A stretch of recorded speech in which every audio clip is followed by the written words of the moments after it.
नमस्कार दोस्तों, वेलकम। स्वागत करता हूं आप सभी का एक बार फिर से आरएस जंक्शन पर।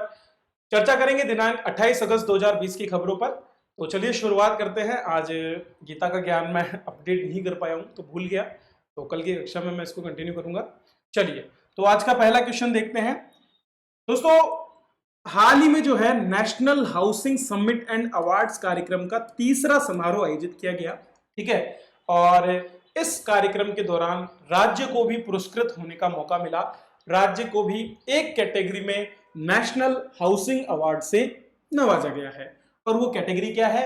वो है आवासन बोर्ड द्वारा परियोजना। तो अलग अलग कैटेगरी थी, जहां विकास प्राधिकरण जैसे जेडीयू की योजनाएं चलती है, ईडब्ल्यूएस कैटेगरी की योजनाएं, राज्य आवास विभाग द्वारा योजनाएं, ठीक है, नेशनल आवासन जो डिपार्टमेंट होता है हमारा, और इसके साथ आवासन मंडल जो होता है, आवासन बोर्ड जो होता है, उसके द्वारा योजना। तो आवासन बोर्ड द्वारा जो परियोजनाएं चलाई गई है, उनमें राजस्थान को स्थान मिला है। हमारे जो आवासन आयुक्त है श्री पवन अरोड़ा जी, उनको वर्चुअल इस समिट के दौरान अवार्ड दिया गया। उन्हें यह अवार्ड इसलिए दिया गया क्योंकि उन्होंने हाल ही में इंदिरा गांधी नगर में बहुत ही त्वरित गति के साथ विकास कार्य करवाए हैं, और इसीलिए उनको इस बार चुना गया है। दोस्तों, इंदिरा गांधी नगर में, जयपुर का जो इंदिरा गांधी नगर है, वहां पर वृहद स्तर पर किए गए विकास कार्यों में 4 एमएलईडी पेयजल अतिरिक्त जो है उनको अवेलेबल कराया जा रहा है। इसके अलावा 5 किलोमीटर सड़क को आदर्श सड़क के रूप में विकसित किया गया है, और भी अन्य कई विकास कार्य यहाँ पर करवाए गए हैं। दोस्तों, पवन अरोड़ा जी के जो है आवासन आयुक्त बनने के बाद में लगातार जेडीए ने बहुत से कीर्तिमान, हमारा जो आवासन मंडल है, हाउसिंग बोर्ड, आरएचबी जिसको बोला जाता है, राजस्थान हाउसिंग बोर्ड, उसने बहुत से कीर्तिमान जो है वो स्थापित किए हैं। तो मंडल ने क्या क्या किया है? मंडल ने 6000 से भी ज्यादा संपत्तियों का निस्तारण हाल ही में किया, और 1400 करोड़ का राजस्व प्राप्त किया। इन्होंने एक ई ऑक्शन योजना चलाई थी, जिसके अंतर्गत 35 दिनों में 1010 घरों को बेचा गया, और 162 करोड़ रुपए का राजस्व कोरोना काल में अर्जित किया गया, और ये कीर्तिमान के रूप में रहा, ठीक है। इसको world book of Limca records, देखो आपको तो सितंबर महीने से ही जो है ना ई ऑक्शन योजनाएं चल रही थी। इसके अलावा बुधवार नीलामी उत्सव के माध्यम से बेचा जा रहा था। स्वर्ण जयंती उपहार योजनाएं इसमें चलाई जा रही थी। तो ये सारे के सारे जो प्रोग्राम थे, इनके माध्यम से जो है उन्होंने लोगों को अट्रैक्ट किया, और जो अभी तक बनी बनाई संपत्ति जेडीए की पड़ी थी, जो किसी काम में नहीं आ रही थी, उसको बेच करके जो जरूरतमंद थे उनको घर अवेलेबल हुए, जिसमें बहुत बड़े बड़े डिस्काउंट दिए गए, और उस डिस्काउंट के माध्यम से सारी संपत्तियों को बेचकर बड़ी मात्रा में न केवल सरकार के पास राजस्व आया, बल्कि जरूरतमंद लोगों को वो घर भी मिल पाए। तो वो खाली पड़े थे, लेकिन अब वो काम में आ पाएंगे। चलिए आगे बढ़ते हैं दोस्तों। राज्य में जो है हाल ही में आपके, एक minute, just a minute, okay, हाँ, तो राजस्थान में जो है 27वें मथुरादास माथुर क्रिकेट अवार्ड की घोषणा कर दी गई है। यहां से प्रश्न पूछ लिया जाता है। 3 कैटेगरी में अवार्ड मिलता है हमारा, सीनियर वर्ग में, जूनियर वर्ग में, और सब जूनियर वर्ग में। हर साल 6 सितंबर को श्री मथुरादास माथुर जी जो हैं, उनकी जयंती पर 6 सितंबर को, ठीक है, 6 सितंबर को ये अवार्ड दिया जाता है, और इस बार भी ये दिया जाएगा। इसकी घोषणा पहले ही कर दी जाती है। राज्य स्तर पर घरेलू क्रिकेट में, चाहे वो रणजी क्रिकेट हो, ठीक है, या फिर क्रिकेट के अन्य जितने भी प्रारूप हैं जो घरेलू स्तर पर भारत में खेले जाते हैं, उनमें किए गए प्रदर्शन के आधार पर खिलाड़ियों का चयन होता है। तो जूनियर वर्ग में इस बार हितेश पटेल को चयनित किया गया है। ये तीनों ही खिलाड़ी चयनित हुए हैं। अशोक मेनारिया को सीनियर वर्ग में, हितेश पटेल को जूनियर वर्ग में, और साहिल भास्कर को सब जूनियर वर्ग में चयनित किया गया है। तो इनके बारे में थोड़ी जानकारी हम ले लेते हैं। पहले तो ये अवार्ड देख लेते हैं क्या है। तो 27वां मथुरादास माथुर क्रिकेट अवार्ड की घोषणा हो गई है। 2019-20 का जो सत्र था, उस दौरान किए गए प्रदर्शन के आधार पर इन्हें चयन किया गया है।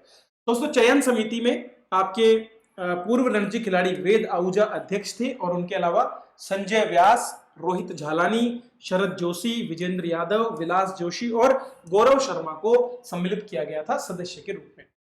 यहां पर जो भी सीनियर वर्ग में विजेता है उसको 15,000 रुपए, और जूनियर और सब जूनियर वर्ग को 7,500 रुपए मिलेंगे।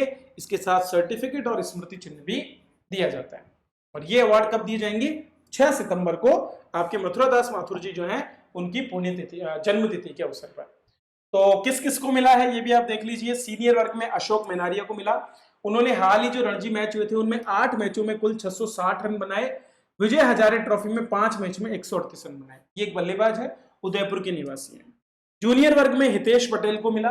कूच बिहार ट्रॉफी जो खेली गई थी, उसमें 8 में से 604 रन इन्होंने बनाए और 31 विकेट भी लिए। ठीक है, उदयपुर के निवासी हैं, तो दोनों ही हैं, ये ऑलराउंडर के रूप में काम खेलते हैं। और साहिल भास्कर जो जोधपुर के हैं, उन्होंने विजय मर्चेंट ट्रॉफी में 5 मैच में 19 विकेट लिए। बेहतरीन बॉलर के रूप में इनको जाना जाता है, जोधपुर के निवासी हैं। तो मैंने तीनों कहाँ के निवासी हैं, कितने रन किस ट्रॉफी में बनाए इन्होंने, वो भी मैंने आपको बता दिया है। ये 3 नाम याद कर लेना, पक्का क्वेश्चन किसी न किसी एग्जाम में हिट करेगा, मोस्ट इंपोर्टेंट क्वेश्चन के रूप में इसको लेकर चलना। दोस्तों, आप सभी अगर तैयारी कर रहे हैं अपने किसी भी एग्जाम की और पढ़ना चाहते हैं एंशिएंट इंडियन हिस्ट्री, वो भी बहुत ही अच्छे तरीके से, तो जुड़ सकते हैं मेरे साथ हमारी एप्लीकेशन पर जिसका नाम है आरएस जंक्शन। तो आज ही प्ले स्टोर से डाउनलोड करें और हमारे निःशुल्क और पेड कोर्सेज का फायदा आप वहां से ले सकते हैं। बहुत से कोर्सेज चल रहे हैं, तो मैंने डिस्क्रिप्शन में लिंक दिया है, अभी जाइए और वहां से जितने भी कोर्सेज हमारे हैं उनका फायदा आप उठा सकते हैं। देखो, तैयारी करनी है तो आपको रूटीन में ही करनी पड़ेगी। अगर आप सोचें, क्योंकि कंपटीशन टफ होता जा रहा है, लगातार छात्र बहुत मेहनत कर रहे हैं और उसी चीज को देखते हुए आपको भी मेहनत करनी पड़ेगी। चलिए, तो एसीएफ के छात्र भी इसकी तैयारी का फायदा उठा सकते हैं। और जो हमारी करंट अफेयर की बुक है उस पर 3 दिन के लिए 25% डिस्काउंट है। तो जो छात्र उसको देखना चाहते हैं वो करंट 25 कोड हमारा है, उसको अप्लाई करें और उस पर डिस्काउंट पाए। तो दोनों करंट अफेयर्स की जो हमारी बुक है उनका आप फायदा उठा सकते हो। चलिए, और जो आपकी 2 महीने का आपका जुलाई और अगस्त का है वो भी 30 तारीख तक आ जाएगा। तो वो जब आपका कंप्लीट होता है उसके बाद मैं अपलोड कर दूंगा। चलिए, हाल ही में अंतर्राष्ट्रीय क्रिकेट परिषद या इंटरनेशनल क्रिकेट काउंसिल जो है उसके द्वारा हॉल ऑफ फेम में कुछ खिलाड़ियों को शामिल किया गया है। आपको बताना है उन खिलाड़ियों में से कौन से खिलाड़ी का संबंध भारत से है। दोस्तों, ये तीनों खिलाड़ी ही सम्मिलित किए गए हैं। इनमें से लिसा स्टालेकर जो है ये आपके भारत से संबंध रखती हैं। भारत के पुणे की लिसा है और इनका एक्चुअल नाम है लेला स्थालेकर। तो अंग्रेजी में नाम बदल जाते हैं, ठीक है, और ये क्या बन जाता है, लिसा स्टालेकर। तो इन्होंने लिसा स्टालेकर अपना नाम कर लिया है, लेला स्थालेकर इनका नाम था और इन्हें जो है आईसीसी की हॉल ऑफ फेम में सम्मिलित किया गया है। तो एशिया के ब्रैडमैन कहे जाने वाले पूर्व पाकिस्तानी दिग्गज बल्लेबाज जहीर अब्बास को सम्मिलित किया गया है। इनके अलावा दक्षिण अफ्रीका के दिग्गज ऑलराउंडर जैक कैलिस को और पुणे में जन्मी पूर्व ऑस्ट्रेलिया महिला कप्तान लिसा स्टालेकर को भी ये सम्मान मिला है। जहीर अब्बास ने पाकिस्तान की तरफ से 78 टेस्ट मैच में 5000 रन बनाए और 62 वनडे में 2500 के करीब रन बनाए। 100 शतक उन्होंने प्रथम श्रेणी क्रिकेट में लगाए और एकमात्र एशियाई खिलाड़ी माने जाते हैं। कैलिस जो है वो दक्षिण अफ्रीका की तरफ से 1995 से लेकर 2014 तक खेल रहे थे। 166 टेस्ट मैच उन्होंने खेले हैं, ठीक है, 328 वनडे और 25 टी20। स्टालेकर ने ऑस्ट्रेलिया की तरफ से 8 टेस्ट, 125 वनडे और 54 टी20 मैच खेले हैं। दोस्तों, ये जो हॉल ऑफ फेम है इसको शुरू किया गया था आपके 2009 में। 2009 में हॉल ऑफ फेम को शुरू किया गया और अमूमन कोई भी खिलाड़ी जब रिटायर हो जाता है उसके 5 वर्ष बाद में जो है उसको हॉल ऑफ फेम में सम्मिलित किया गया जाता है। हमारे 2009 में जो है 3 खिलाड़ियों को, बिशन बेदी, ठीक है, और सुनील गावस्कर और कपिल देव, इन 3 खिलाड़ियों को, ठीक है, एक साथ में सम्मिलित किया गया था। 2015 में आपके अनिल कुंबले को सम्मिलित किया गया, 2018 में राहुल द्रविड़ को सम्मिलित किया गया और 2019 में सचिन तेंदुलकर को हॉल ऑफ फेम में सम्मिलित किया गया था। तो 6 खिलाड़ी टोटल अभी तक हॉल ऑफ फेम में भारत से हैं और 2009 से हॉल ऑफ फेम की शुरुआत की गई थी। चलिए आगे बढ़ते हैं, अगला प्रश्न देखते हैं। वर्ष 2020 का अंतरराष्ट्रीय मैन बुकर पुरस्कार, मैन या मान भी लिख सकते हो आप इसको, ठीक है, दोनों ही वर्ड यूज होते हैं। तो 2020 का अंतरराष्ट्रीय मान बुकर पुरस्कार जो है किसे दिया गया है? इस बार का पुरस्कार जाता है मैरिक लुकास रिजनेवेल्ड को। 29 वर्षीय लेखिका हैं और इनको जो है ये पुरस्कार इस बार दिया गया है। तो बुकर पुरस्कार के बारे में पहले मैं आपको थोड़ा सा बता देता हूं। दोस्तों, 2 पुरस्कार है हमारे पास, एक तो होता है मान बुकर, ठीक है, एक पुरस्कार होता है मान बुकर और दूसरा है मान बुकर इंटरनेशनल। किसे दिया जाता है ये भी जानना बहुत जरूरी है। तो आपका जो पहला पुरस्कार है मान बुकर पुरस्कार, मान बुकर पुरस्कार जो है स्थानीय रूप से इंग्लैंड और शायद स्कॉटलैंड है, इन दोनों में कोई भी जो स्थानीय इंग्लिश भाषा में जो भी उपन्यास जो है प्रकाशित होता है उसके लिए दिया जाता है। जबकि जो मान बुकर इंटरनेशनल पुरस्कार है वो अनुवादित ग्रंथ के लिए दिया जाता है। भले ही ग्रंथ किसी भी भाषा में लिखा गया हो, अगर उसका अनुवाद करके और उसे इस क्षेत्र में पब्लिश किया जाता है, यूके क्षेत्र में और आयरलैंड में पब्लिश किया जाता है इसको, तो ऐसी परिस्थिति में वो वहां पर दिया जाता है, ठीक है। तो जो इस बार का ये जो रिजवेल्ट को पुरस्कार मिला, ये किस बुक के लिए मिला है? The discomfort of evening, the discomfort of evening नामक जो है पुस्तक थी, उसके लिए मिला है मैरिक लुकास रिजनेवेल्ड को 2020 के लिए। मान बुकर पुरस्कार अक्टूबर 2020 में मिलेगा, ये मान बुकर इंटरनेशनल है। इसका डच से अंग्रेजी में अनुवाद किया गया मिशेल हचिसन ने। तो बेसिकली ये बुक लिखी गई थी किसमें, इंग्लिश में, सॉरी डच भाषा में, ठीक है। और अभी इसका क्या किया गया, अनुवाद किया गया है। पुस्तक में एक 10 वर्षीय लड़की की अपने भाई के साथ आइस स्केटिंग वो करना चाहती है, उसको अनुमति नहीं मिलती, फिर उसके भाई की मृत्यु हो जाती है, ठीक है, वो सारी घटना दी गई है। यह उपन्यास की शुरुआत में होता है। हर साल अंतर्राष्ट्रीय बुकर पुरस्कार यूके या आयरलैंड, ये दो जो हैं इनकी भाषा में प्रकाश, यूके या आयरलैंड में प्रकाशित होता है, ठीक है, और अंग्रेजी में अनुवादित होता है। मतलब भले ही वो किसी अन्य लैंग्वेज में लिखा गया हो, लेकिन उसको प्रकाशित होना पड़ेगा अंग्रेजी में वापस से, ट्रांसलेशन के बाद में तभी मिलेगा। इस बार जो है पुस्तकें चुनी गई जिनमें स्पेनिश, जर्मन, डच, फारसी और जापानी भाषा की पुस्तकें थी।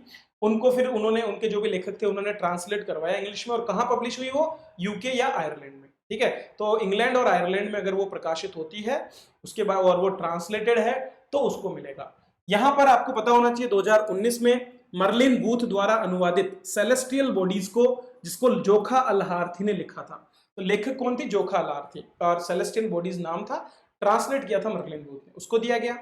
2018 में जेनिफर क्राफ्ट ने अनुवादित किया था फ्लाइट नामक पुस्तक को, लिखने वाली कौन थी, ओल्गा टोकरिएकुकु, ठीक है, इनको दिया गया था। तो ये 2 पुरस्कार पिछले सालों के हैं, वो भी मैंने बता दिए हैं। मान बुकर पुरस्कार जो है इसे जून 2004 में शुरू किया था, जबकि इंटरनेशनल पुरस्कार को, और जो मान बुकर है उसको 1969 में शुरू किया गया था। द मैन बुकर पुरस्कार जो है वो दिया जाता है अंग्रेजी भाषा में मूल रूप से लिखे गए यूनाइटेड किंगडम के। तो अगर वहां पर स्थानीय रूप से अगर आप अंग्रेजी में ही लिखते हो तब तो मिलता है मान बुकर, और अगर बाहर की भाषा में लिखा गया और उसको ट्रांसलेट करके पब्लिश किया गया तो मिलता है मान बुकर इंटरनेशनल। ये दोनों में अंतर है, ठीक है। चलिए, केंद्र सरकार द्वारा हाल ही में कितने राज्यों में राष्ट्रीय जीआईएस सक्षम भूमि बैंक प्रणाली ई लॉन्च की गई है, तो कुल 6 राज्यों में जीआईएस सक्षम भूमि बैंक प्रणाली को लॉन्च किया गया है। दरअसल दोस्तों, इंडस्ट्रियल इंफॉर्मेशन सिस्टम नाम से हमारे पास में एक सिस्टम है, ठीक है, उसका समेकन किया गया है जीआईएस के साथ। जो जियोग्राफिकल इंफॉर्मेशन सिस्टम, मैंने आपको बताया जियोग्राफिकल इंफॉर्मेशन सिस्टम क्या होती है। जियोग्राफिकल इंफॉर्मेशन सिस्टम में एक मैप पर दूसरे मैप को अध्यारोपित किया जाता है। हो सकता है आपके पास में किसी लैंड का एक मैप है जिसमें कुछ लैंडमार्क्स दिए हुए हैं, जैसे कि मान लीजिए यहाँ से नदियां बह रही है, यहाँ पहाड़ है, ठीक है। अब इस मैप पर आप जो है ना रास्ते वाले मैप को अध्यारोपित करते हो, तो आप क्या करोगे, किसी अन्य कलर में यहाँ से जो भी उसमें से रास्ते जा रहे हैं उसको इस पर अध्यारोपित कर दोगे। इसके बाद हो सकता है आप टेम्परेचर वाला मैप इस पर अध्यारोपित करते हो। तो इसके बाद जो मैप बनकर के आता है वो हमको बहुत सी इंफॉर्मेशन दे पाता है। हो सकता है आप किन्हीं लोकेशंस को इसमें टैग करते हो, ठीक है, कि कहाँ पर पोस्ट ऑफिस है, कहाँ पर बैंक है। तो पहले तो आपके पास लैंड का मैप था, उस पर आपने क्या किया, उस पर आपने पोस्ट ऑफिस और इनकी लोकेशंस को टैग कर दिया। तो आपने क्या किया, एक मैप पर दूसरा मैप अध्यारोपित कर दिया। तो ये है जीआईएस, जियोग्राफिकल इंफॉर्मेशन सिस्टम। मैंने बेसिकली इसके बारे में बहुत डिटेल में हमारे कोर्स में बताया था एनवायरमेंटल साइंस में, ठीक है। तो केंद्र सरकार ने क्या किया, जीआईएस सक्षम भूमि बैंक प्रणाली शुरू की है। इसमें आपकी औद्योगिक सूचना प्रणाली, इंडस्ट्रियल इंफॉर्मेशन सिस्टम, एक प्लेटफॉर्म है जो आपके विभिन्न प्रकार के जो संस्थान है, जो औद्योगिक संस्थान है, उनके बारे में जानकारी देता है। क्या है आईआईएस? आईआईएस पोर्टल सभी राज्यों के औद्योगिक क्षेत्र का एक जीआईएस सक्षम डेटाबेस है, और इसमें लगभग 4,75,000 हेक्टेयर भूमि पर स्थित हमारे 3,300 से ज्यादा औद्योगिक पार्क जो है ना, जितने भी इंडस्ट्रियल पार्क्स हैं, उनको मानचित्रित किया गया है, कहां पर क्या स्थित है, ठीक है। तो 6 राज्यों में यह परियोजना लॉन्च की गई है, और धीरे धीरे इसको सभी क्षेत्रों को शामिल कर लिया जाएगा। इससे क्या फायदा होगा, इससे भूमि की पहचान करना और खरीद करना, ठीक है, ये सिंपल हो जाएगा कि किस क्षेत्र में कहां पर भूमि अवेलेबल है, किसको खरीदा जा सकता है, इंडस्ट्रियल यूज उसका कैसे किया जा सकता है, ये यहां से फायदा हो जाएगा। चलिए अगला प्रश्न देखते हैं, उड़ान योजना। उड़े देश का आम नागरिक एक योजना जो कि 27 अप्रैल 2017 को शुरू की गई थी केंद्र सरकार के द्वारा, ताकि हवाई चप्पल पहनने वाला व्यक्ति भी हवा में उड़ सके। और इसके अंतर्गत जो है सरकार द्वारा वायबिलिटी गैप फंडिंग के माध्यम से बहुत सी कंपनीज को आमंत्रित किया गया, ताकि छोटे छोटे रूट्स पर जो है हवाई यात्रा का संचालन हो सके। इसके 2 लाभ थे, एक तो रोजगार की वृद्धि होनी थी, इसके साथ साथ हवाई सफर करने में लोग सहूलियत बरते और उनको सस्ती हवाई यात्रा मिले, और तीसरा विमानन कंपनियों को भी लाभ हो। और चौथा इंफ्रास्ट्रक्चर डेवलपमेंट, हमारे एरियल जो व्यू जो हमारे मार्ग हैं उनमें हो। इस चीज को लेकर के किया गया और अब तक 4 चरण इसके शुरू हुए हैं। हाल ही में चौथे चरण को जो है मंजूरी दी गई, खास करके उत्तर पूर्वी जो भारत है उसमें कनेक्टिविटी बढ़ाने के लिए, और टोटल 78 नए हवाई मार्गों को मंजूरी दी गई है। तो चलिए इस पर हम थोड़ा सा बात कर लेते हैं। क्षेत्रीय संपर्क कनेक्टिविटी, रीजनल कनेक्टिविटी स्कीम्स को बोला जाता है, आरसीएस। उसके तहत पूरे देश का आम नागरिक योजना में चौथा दौर आयोजित किया गया और 78 नए हवाई मार्गों को मंजूरी मिली है।